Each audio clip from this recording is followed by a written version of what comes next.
cuman pernah mendengar lagunya apa? Kolam susu.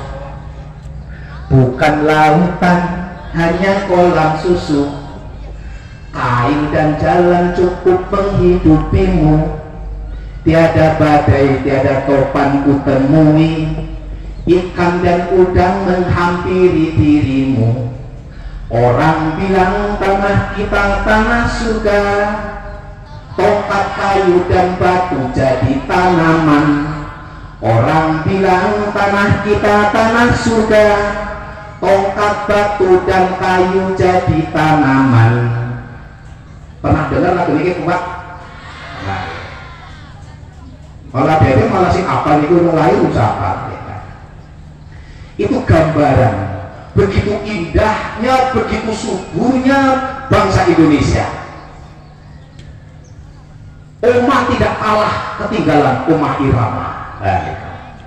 Omah Irama, dia membuat syair. Hijau merimbuni daratannya, biru lautan di sekelilingnya. Terus apa? Intinya itu.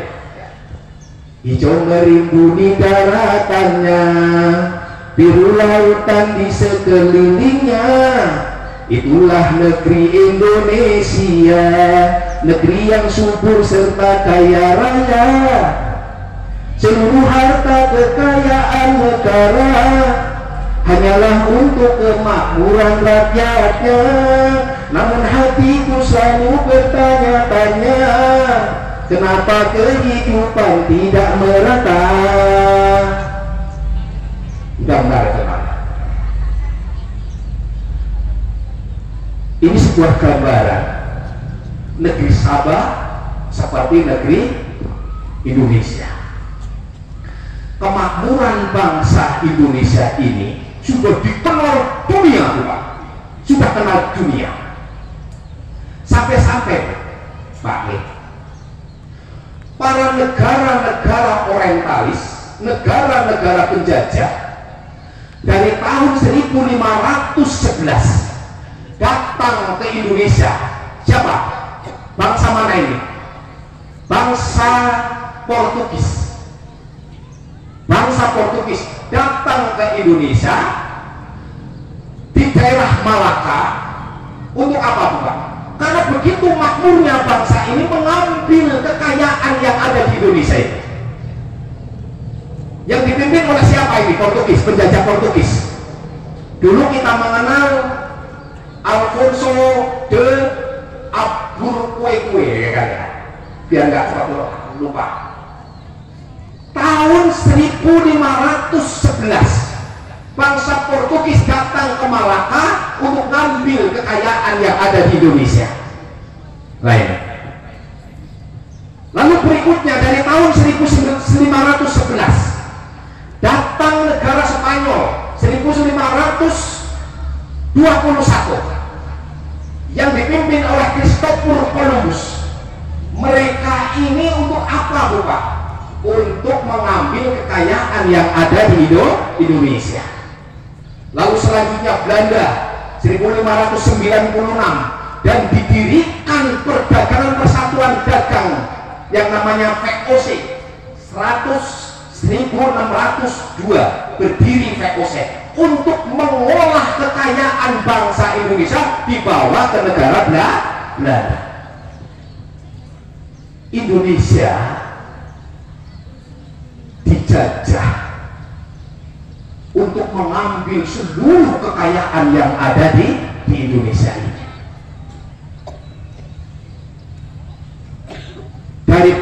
Dari Portugis, Spanyol, Belanda, bahkan Inggris, Jepang, ini semua sampai di zaman Inggris, Jenderal Raffles ini membuat jalan dari Anyer ke Panarukan, membuat kerja rodi, memaksa bangsa Indonesia untuk menggali, untuk membuat jalan dari Anyer ke Panarukan.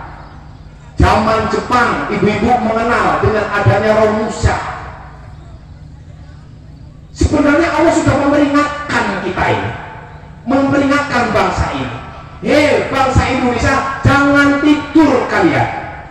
Kekayaan Indonesia sudah dibawa ke negara lain. Ibu-ibu dulu pakai pakaian aja pakai karung, sampai konon katanya ibu-ibu pakai pakaian karung banyak tumanya. Jangan tidur, hei bangsa Indonesia, jangan tidur. Allah kirim tuma-tuma lewat pakaian-pakaian itu. Jangan terlena, sehingga banyak kelaparan di Indonesia ini. Inilah nasib bangsa Indonesia dari kemakmuran ini. Selanjutnya, Indonesia yang luasnya, luas daratannya itu 1,92 kilometer persegi untuk daratannya. Indonesia 6,32 juta untuk wilayah lautannya, sehingga bangsa Indonesia ini dikenal dengan bangsa maritim. Nenek moyangku seorang pelaut, karena 62% bangsa Indonesia ini semuanya lautan. Pesisirnya bukan melewati pesisir pantai 81.000 km pesisir pantainya, dan pulau Indonesia dari Sabang sampai Merauke berjumlah 17.500 pulau. Dari Sabang sampai Merauke diikat dengan Bhinneka Tunggal Ikanya,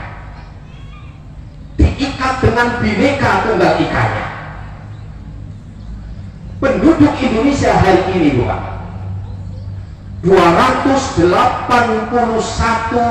juta 281 juta sekian ribu. Indonesia negaranya luas, penduduknya banyak, kekayaan alamnya banyak, sehingga dari dulu orang senantiasa pengen untuk mengeruk hasil tambang yang ada di Indonesia. Baik. Nah, dari posisi Indonesia ini banyak penjajah ingin menguasai karena begitu makmurnya bangsa ini. Maka Indonesia ini mayoritas umat Islam.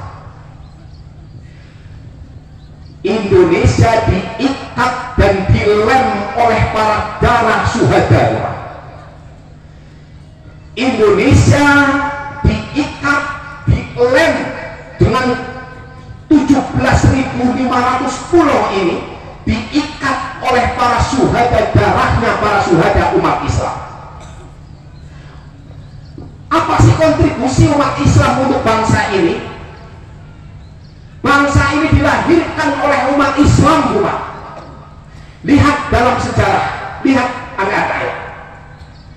Tertera dalam sejarah tertulis 188 nama-nama pahlawan Indonesia, baik dari pahlawan kemerdekaan, pahlawan perjuangan, pahlawan revolusi.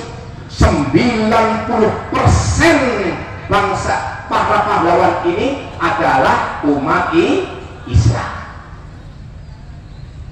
Mereka mempertahankan bangsa ini dengan nyawa darah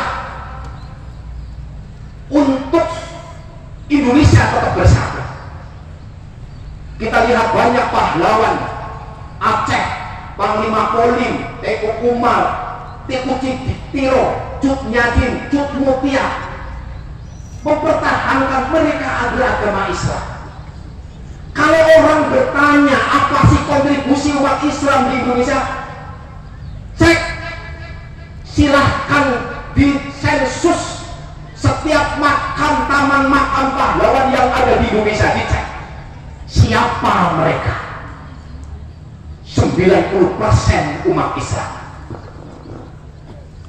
Sehingga tidak salah jika bangsa ini memang bangsa umat Islam yang diperjuangkan oleh umat Islam. Nah, ibu bapak adik-adik sekalian, karena begitu makmurnya bangsa ini, begitu kuatnya bangsa ini, diikat oleh para syuhada untuk tetap mempertahankan Bhinneka Tunggal Ika. Banyak dari kelompok-kelompok orang yang tidak suka dengan persatuan dan kesatuan ini, tidak suka. Agen-agen dari luar negeri datang ke Indonesia untuk memecah belah bangsa ini yang sudah diikat oleh para syuhada ini, Bhinneka Tunggal Ika. Maka datang hari ini kita melihat perpecahan umat. Kita lihat hari ini Kiai NU dan Habib diadu domba. Hari ini kita lihat para santri dan para muhibbin pecinta Nabi diadu domba. Hari ini kita lihat ingin Indonesia ini carut marut, pengen umat Islam ini terpecah belah. Kiai NU dan Habib pun lagi diadu domba dengan tesis nasab. Kita nggak pengen malah yang benar mana yang salah, kita hanya lagi melihat ini desain besar para agen-agen Zionis untuk memecah belah umat Islam yang ada di Indonesia. Dengan cara apa? Kiai NU diadu domba dengan para habaib, para santri diadu domba dengan para muhibbin, para pecinta Nabi. Sudah terjadi di Karawang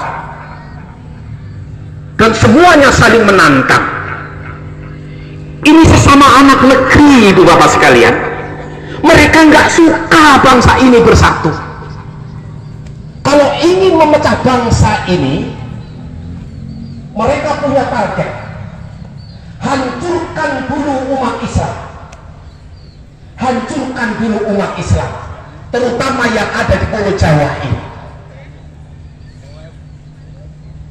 Kita sedang merasakan fitnah ini. Banyak aliran-aliran datang, pemahaman-pemahaman yang merasakan paling benar sendiri. Orang lain bid'ah, orang lain sesat, orang lain syubhat. Aku yang paling benar. Sehingga kajian-kajian orang-orang di lain kelompoknya dianggap haram semua.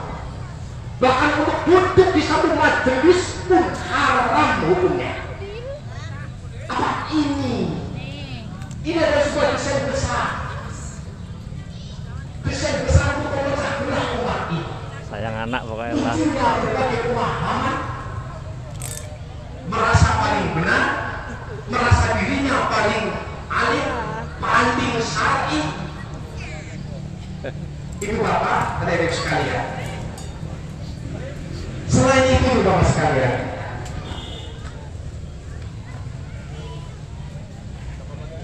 ada bocoran arus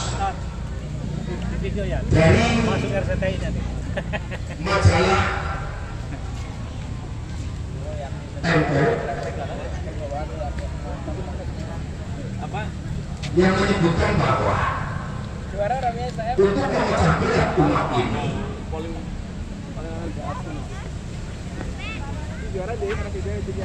mereka punya skenario besar, skenario besar. Miskinkan pribadi, miskinkan pribadi. Kemiskinan bangsa ini didesain oleh mereka. Konon katanya, hijau melimpuni daratannya, biru lautan. Otak kayu dan bambu pun jadi tanaman. Negeri yang sangat subur, namun bangsanya banyak yang miskin. Dengan cara apa mereka dibanjiri dengan judi online. Judi online. Judi online itu ratusan triliun uang sia-sia masuk ke negara lain. Yang operasional itu bukan di Indonesia, yang operasional di negara lain. Judi online bukan. Lihat anak-anak kita asik dengan main HP, dengan game. Dia nggak mau diganggu, dipanggil pun nggak mau. Dia lagi judi online, slot namanya bu. Banyak generasi muda hancur gara-gara itu. Miskinkan pribumi, miskinkan pribumi. Terus dengan cara apa? Dipermudahnya utang. Wong nek wis duwe utang, boro-boro ngapalaken Quran. Kita panggil Bu. Angel ngapalaken Quran. Karena ngesuk garap anak bagian. Boro-boro anak-anak muda mikir, pengen inovasi sesuatu hal baru. Boro-boro karena mikir utang. Mulanya Indonesia orang bisa gawe apa-apa. Produk Indonesia mana? Produk Indonesia. Karena senantiasa tiap hari dipikirkan utang dan utang. Nah, boro-boro gawe ini produk. Mikirin utang tok habis kumet bro. Miskinan pribumi. Jauhkan generasi muda dari agamanya. Jauhkan generasi muda dari agamanya. Kita Bapak dari kecil mengajak anak-anak kita untuk pakai hijab, pakai jilbab, Bapak. Sekolah juga milih yang pakai jilbab. Daftar paskibraka, tugas malah kondi ujung. Jauhkan anak-anak kita dari agama. Si perintah malah BPI, Badan Penasehat Ideologi. Apa? Ini apa? Apa Bu? Badan Penasehat Ideologi Pancasila. Pembinaan. Jauhkan dari ajaran agama. Ngeri nombotan Bu. Lah anak-anak kita diajari untuk berjilbab, Pancasila di pasal 29 ayat 1 ini menyebutkan bahwa negara ini berdasar atas ketuhanan yang Maha Esa. Pasal 2-nya, ayat 2-nya berkebebasan untuk menjalankan agama itu dijamin oleh negara, oleh undang-undang kita. Sehingga ya para ulama-ulama dulu untuk menjaga anak-anak kita. Munggah salah pumpas ki berangkat pun tidak diuculi. Oh nganggur cinta be ayu tetep gitu nih. Lagi malah tambah ayu. Malah cucu udari. Ya udari ya malah sing keriting, malah sing niku. Monggo Bu. Desain besar nih gitu. Sing hebatnya malih nih gitu. Kalau panjenengan ini lagi diobok-obok untuk berpecah belah.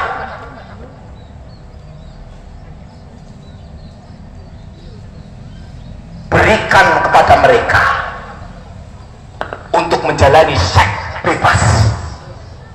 Bu, seks bebas. Kalau bacakan berita nih, kalau nyontek nih, sedang memiliki kalau boleh berita dari Harian Jogja. Harian Jogja. Dalam berita itu disebutkan bahwa ada 3 kota di Indonesia dengan jumlah pelajar hamil di luar nikah.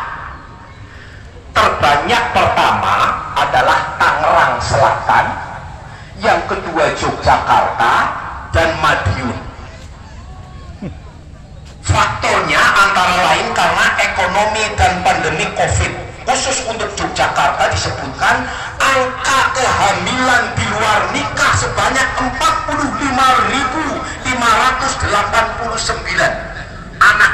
pelajar seks bebas. Pemerintah meninjau hal ini, Bapak, karena anak-anak kita yang baru sekolah, belum SMA, nggak lulus, terus sekolah lalu hamil. Pemerintah meninjau dari kacamata anak-anak kita, cita-citanya akan terhalang karena hamil ini. Anak-anak kita akan terhalang ingin jadi dokter, ingin jadi polwan, ingin jadi insinyur, ingin jadi arsitek, semuanya terhalang gara-gara kehamilan ini. Maka program pemerintah ini ya sangat keren. Maka setiap sekolah disediakan alat kontrasepsi. Ngeri Bapak? Artinya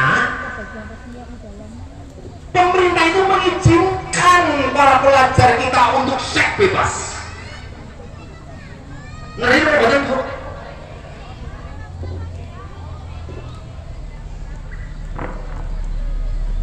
Ini anak-anak kita yang sedang dilindungi. Hancurkan anak-anak kita dengan produk-produk sasetan. Motor saset ibu. Hancurkan anak-anak kita dengan produk saset. Hari ini Bapak, adik-adik, terus nyampaikan adik-adik, jangan banyak mengkonsumsi produk sasetan. Jangan. Dokter Cipto Mangkunkusumo bulan kemarin ada 70 anak sekelas SD, SMP cuci darah gara-gara mengkonsumsi ini, Pak. Ada sebuah desain besar untuk menghancurkan generasi muda ini. Ada sebuah desain besar untuk menghancurkan umat Islam ini. Karena bagaimanapun Indonesia ini adalah kontribusi terbesar adalah umat Islam. Sangat wajar jika kita ngomong Indonesia itu milik orang Islam. Gila Bang? Nah kita diopok-opok. Seniki produk sasetan tuh. Niki bungi, niki. Anak SD sampai SMP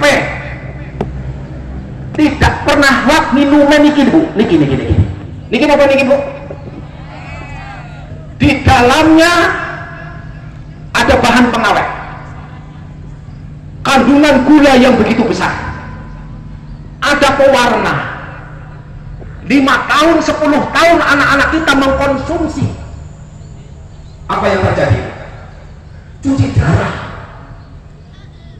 Hancurkan generasi muda dengan produk sasetan ini. Seniki mawon napa Bu sing boten ditaruh di kemas sasetan sih napa Bu seniki Bu?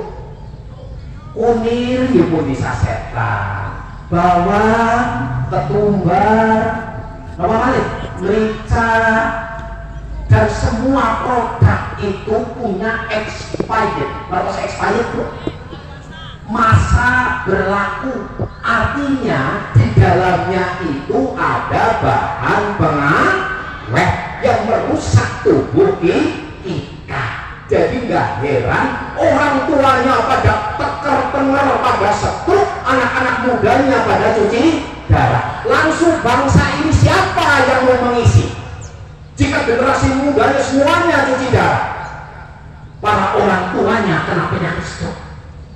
Mereka akan datang, begitu lemahnya bangsa ini. Saya hati-hati. Bangsa kita ini begitu sangat kaya, namun kita didesain untuk berpecah belah.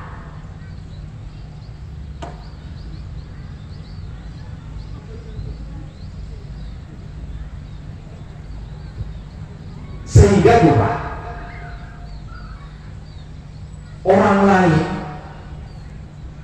dalam syair tadi disebutkan dalam Oma Irama ya Bu ya. Seluruh harta kekayaan negara, tapi mana suaranya Bu? Tapi ya, hanyalah untuk kemakmuran rakyatnya. Namun hatiku selalu bertanya-tanya, kenapa kehidupan tidak merata? Yang kaya makin kaya, yang miskin makin miskin. Yang kaya makin kaya, yang miskin makin miskin. Benar nggak Bu? Kekuasaan alam ini hanya dipegang oleh segelintir orang. Ada 10 naga yang menguasai semua ini. Para partai takluk kepada mereka. Partai yang menggenggam ini semua takluk kepada mereka. 10 orang terkaya di Indonesia. Nek pengen ngerti Bu, Prayogo Pangestu niku kekayaannya 898 triliun. Nomor kaya pertama di Indonesia. Itu semuanya siapa Bu? Orang Islam apa? Bukan Islam? Bukan orang Islam. Didesain bangsa ini untuk menjadi budak di negeri sendiri atas nama investasi, bahwa negara ini menjamin juga seluruh kekayaan negara dikelola oleh negara dan dimanfaatkan untuk sebesar-besarnya untuk kemakmuran rakyat. Ini ada di dalam Undang-Undang Dasar. Ini terkaya. Kalau kita kan pengakuan dari Hamdan APT kan malah termiskin di dunia nih Bung. Jangankan gedung, uang pun aku tak punya. Jangankan permata, apa? Jangankan gedung, buku pun aku tak punya. Jangankan permata, uang pun aku tiada.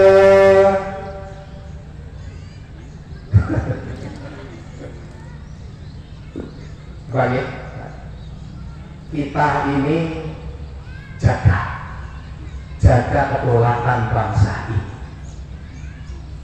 Baldatun thayyibatun walaupun khufur. Hari ini negara bukan tidak baik-baik saja, negara bukan milik golongan, apalagi milik keluarga.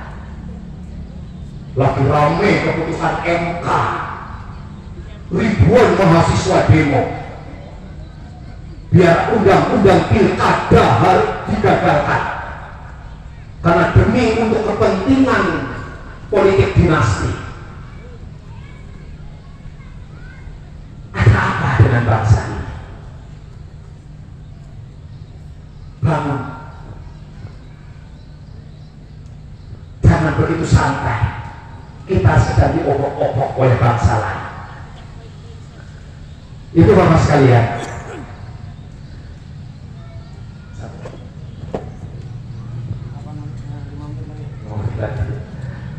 Kesulitan ya Bapak. Nah, inilah yang harus kita jaga, persatuan dan kesatuan kita ini. Bangsa ini diperjuangkan oleh umat Islam dengan bukti semua makam pahlawan 90% orang Islam. Kita dijauhkan dari agama. Kita lagi diadu domba antar anak bangsa. Kita lagi dicekoki dengan makanan-makanan agar kita menjadi para pesakitan semua. Jadi mereka datang dari dulu. Indonesia menjadi incaran dunia untuk menguasai bangsa ini. Sehingga dengan memiskinkan bangsa ini, UMR di Jawa Tengah saja sampai detik ini Pak, 2 juta sekian untuk UMR.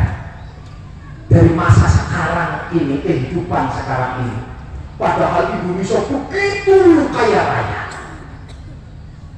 namun kita masih melihat bangsa kita ini untuk bayar listrik baik SK Rangela. Mereka sibuk dengan kekuasaannya, tidak memikirkan rakyatnya agar hidup tenang dan makmur. Mudah-mudahan dari kemakmuran ini semua loh Pak, begitu makmurnya negeri Sabah ini, Allah Subhanahu wa Ta'ala, karena mereka tidak bersyukur, karena mereka mengingkari ayat-ayat kami, fa'aradu fa'arsalna alaihim sailal arid, tetapi mereka itu berpaling, maka kami datangkan kepada mereka banjir yang sangat besar. Negeri Sabah yang tadinya subur makmur, maka justru bendungan Al-Maghrib ini apa?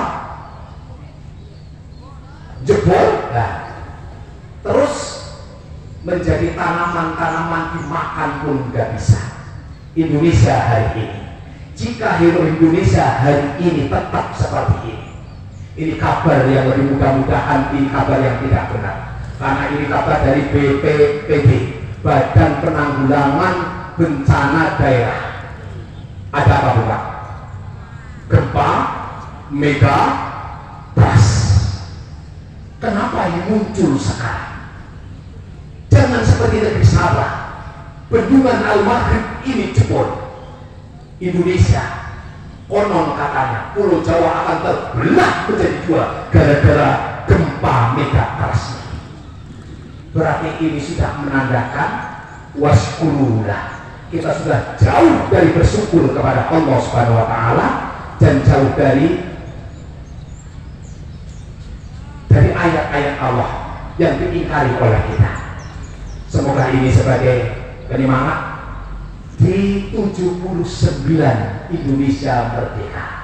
Kira-kira kalau panjenengan pun merdeka nomornya itu Pak? Bareng? Monggo beli karena masing-masing. In 79 Indonesia merdeka, tapi kita seolah belum merdeka. Anak-anak kita begitu sulit untuk mencari pekerjaan, padahal Indonesia begitu kaya raya. Keluarga-keluarga kita kesulitan untuk bertahan hidup, padahal Indonesia begitu kaya. Ternyata semua ini dinikmati oleh segelintir orang. Bangkit, merdeka, kurang semangat, merdeka, merdeka. Assalamualaikum warahmatullahi wabarakatuh.